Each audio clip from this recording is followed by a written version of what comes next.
Janshakti news, निर्भीड व निपक्ष बातम्यांचं खुलं व्यासपीठ। द जनशक्ती न्यूज मध्ये आपल्या सर्वांचं स्वागत।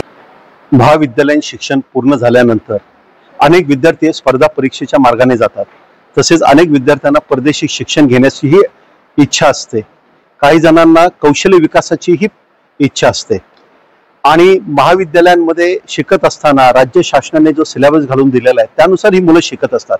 परंतु महाविद्यालयीन शिक्षण झाल्यानंतर या मुलांना पुढच्या या सगळ्या उपक्रमांसाठी आर्थिक मदतीची आणि मेंटरशिपची अत्यंत आवश्यकता असते। त्यामुळे महाराष्ट्र राज्य शासनाने सारथी, बार्टी, महाज्योती, टार्टी आणि अमृत या 5 संस्थेच्या रूपाने SC, ST, VJ, NT, OBC, Maratha, Kunbi आणि ओपन संवर्गाच्या सगळ्या मुलांना लाभाचे दरवाजे हे उघडे केलेले आहेत।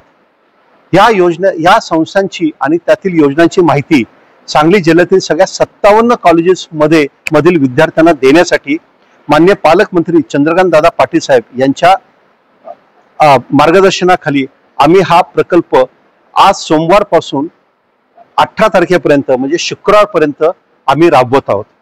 आमचे समता दूत हे प्रत्येक कॉलेजमध्ये जातील आणि तिथे या 5 संस्थांच्या उपक्रमांची पॉवरपॉइंट प्रेझेंटेशनद्वारे माहिती देतील। त्याचबरोबर सांगली जिल्हा हा अंमली पदार्थांच्या विळख्यातून मुक्त करण्यासाठी आम्ही या प्रेझेंटेशन नंतर एक अर्ध्या तासासाठी अंमली पदार्थांवर मात कशी करावी याच्याबाबत मार्गदर्शन देण्यासाठी आम्ही मानसोपचार तज्ञांनाही आम्ही पाठवलेलं आहे। हे या सगळ्या 57 कॉलेजेसमध्ये जाऊन त्यांना मार्गदर्शन करतील।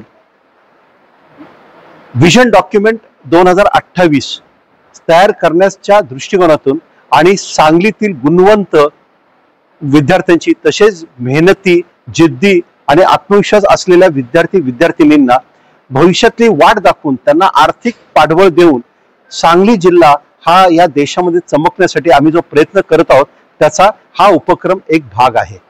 मी आजच्या या आपल्या माध्यमातून सर्व पालकांना आणि सर्व विद्यार्थ्यांना आवाहन करतो की आपले महाविद्यालयीन शिक्षण पूर्ण झाल्यानंतर आपल्या पुढच्या ज्या काही करिअरच्या वाटा आहेत त्यासाठी सारथी, बार्टी, महाज्योती, टार्टी आणि अमृत या संस्था मदत करणार आहेत। तर त्यांच्या बरोबर संपर्क साधावा आणि सर्व कॉलेजेसलाही सांगितलेलं आहे की या सर्व विद्यार्थ्यांना मार्गदर्शन करण्यासाठी त्यांनी जर का स्पेशल प्राध्यापकांची नियुक्ती केली तर आम्हाला नक्कीच या सगळ्या संस्थांना तो डेटाबेस तयार होऊन या संस्था सुद्धा या विद्यार्थ्यांशी संवाद साधतील।